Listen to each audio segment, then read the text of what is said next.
کہ ختم نبوت بھی آپ کی ایک شان ہے، آپ آخری نبی ہیں، اور اس میں کوئی دوسری رائے نہیں، کوئی اختلاف نہیں ہے اس امت میں۔ آج جو فرقہ اور فتنہ اس میں اختلاف ڈال رہا ہے، وہ مسلمانوں نے پیدا نہیں کیا، وہ ہمارے دشمنوں نے پیدا کیا۔ ویسے تو ہر فتنے کے پیچھے دشمن کا کہیں نہ کہیں ہاتھ ہوتا ہی ہے، مگر یہ فتنہ تو ایسا ہوا ہے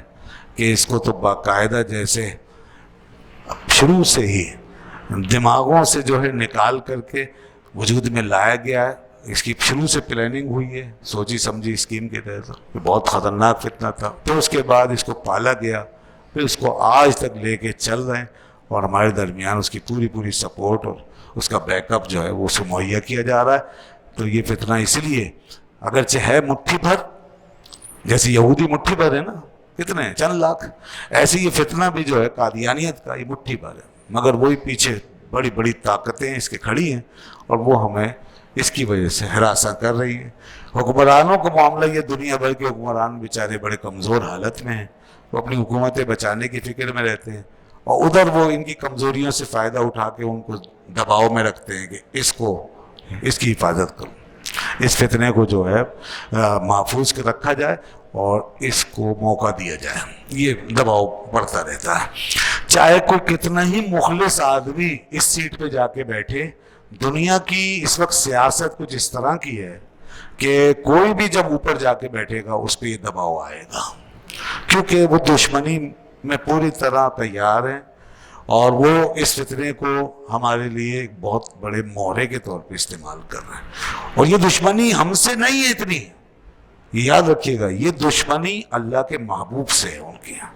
اسی لیے تو ہے سارا، اور کیا ہے، ان سے کیا مل رہا ہوں؟ یہ خدا کے رسول سے دشمنی ہے کہ حضور خاتم النبیین ہے، اس چیز کو چیلنج کر رہے ہیں۔ اور آپ جب تشریف لائے تو انہوں نے اس میں سب سے پہلے حسد کیا، عداوت آپ کی اختیار کی، اور پھر ہمیشہ مخالفت کرنے کا تہیہ کر لیا۔ قرآن نے بتا دیا کہ قیامت تک یہ دشمنی چلتی رہی، مگر ہمارے یہ سیکولر جو لوگ ہیں، پڑھے لکھے جو کہلاتے ہیں، اب حکومت میں ہوتے ہیں، مختلف عہدوں پر ہوتے ہیں، یہ اس بات کو نہیں سمجھ پاتے کہ یہ معاملہ کہاں جا رہا ہے اور پیچھے اس کی حقیقت ہے۔ یہ بس بڑا نارملی لیتے ہیں اس کو، ٹھیک، کوئی ایسی بات، یہ جیسے وہ کہتے ہیں جی انسانی مسئلہ ہے، تو یہ بھی کہنے لگتے ہیں انسانی مسئلہ ہے، جیسے وہ کہتے ہیں جمہوری مسئلہ ہے، تو یہ بھی وہی بولی بولنے لگتے ہیں، ہاں جی جمہوریت کا تقاضا ہے، سب کو برابر لے کے چلو، تو کسی کو مسلم کسی کو غیر مسلم کیوں کہیں ہم، یہ ان کی بولی ہے، ان کے لیے تو یہی بولی ہے، ظاہر ہے وہ تو یہ بول رہے ہیں سوچ سمجھ کے، مگر یہ نادان طبقہ ہمارا، یہ نہ دینی شعور رکھتا ہے، نہ انہیں تاریخ پڑھی ہے، نہ ہمارے مسائل جانتا ہے، نہ ہمارے جذبات سے پوری طرح آگاہ ہے۔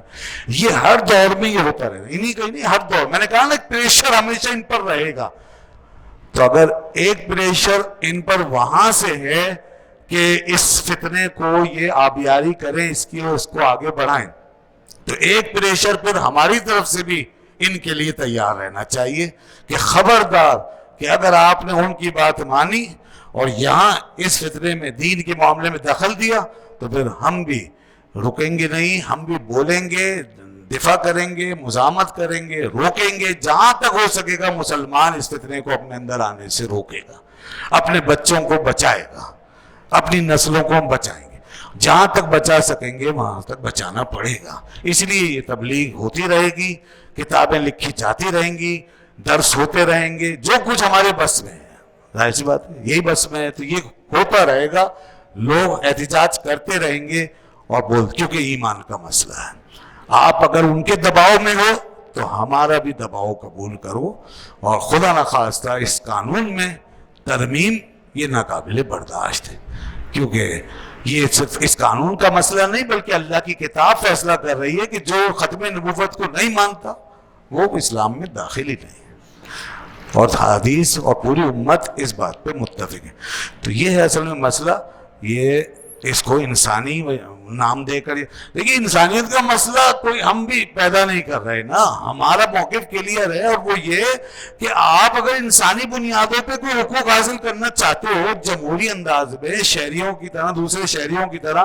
تو بڑی سیدھی سی بات ہے، آپ غیر مسلم اقلیت اپنے آپ کو کہلانے لگ جاؤ، آپ کے لیے ساری وہ رعایتیں ہیں جو دوسری قوموں کے لیے ہیں، دوسری اقلیتوں کے لیے ہیں. بالکل آپ سے کوئی ہماری لڑائی یا جھگڑا نہیں ہوتا,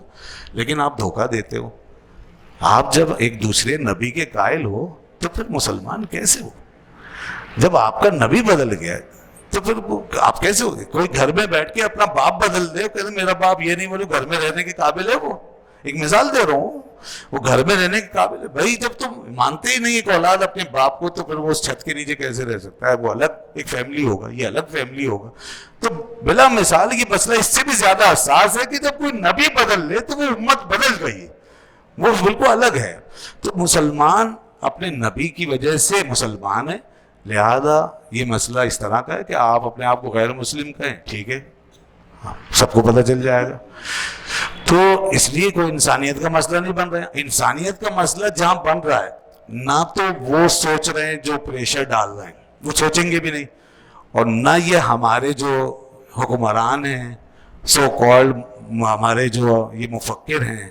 یہ بھی سوچ رہے انسانیت کا مسئلہ ہے کہاں. انسانیت کا مسئلہ فلسطین میں ہے. انسانیت وہاں ذلیل ہو رہی ہے, وہاں مر رہے ہیں, لاکھوں مر چکے, شہید کیے جا چکے, بچے کچلے جا رہے ہیں, عورتوں کی آبروریزی ہو رہی. انسانیت کا مسئلہ کشمیر میں, انسانیت کا مسئلہ شام میں, انسانیت کا مسئلہ افغانستان میں, بوسنیا میں ہو چکا ہے, چیچنیا میں ہو چکا ہے, دنیا کے ان سارے, لیبیا میں وغیرہ وغیرہ, مصر میں, جو جگہ جگہ انسانیت کے مسئلے یہاں پیش آتے ہیں. مسلمانوں کو مارا جاتا ہے, وہاں کوئی نہیں بولتا. ایک یہ فتنہ جو ہے نا قادیانی, یہ سب کو تڑپا رہا ہے. امریکہ سے لے کے یورپ تک اور تمام عیسائی ریاست سب کو تڑپاتا ہے. بھائی ان کو وہی موقع دے, بھائی یہ انسان ہے, ان کے حقوق ادا کر.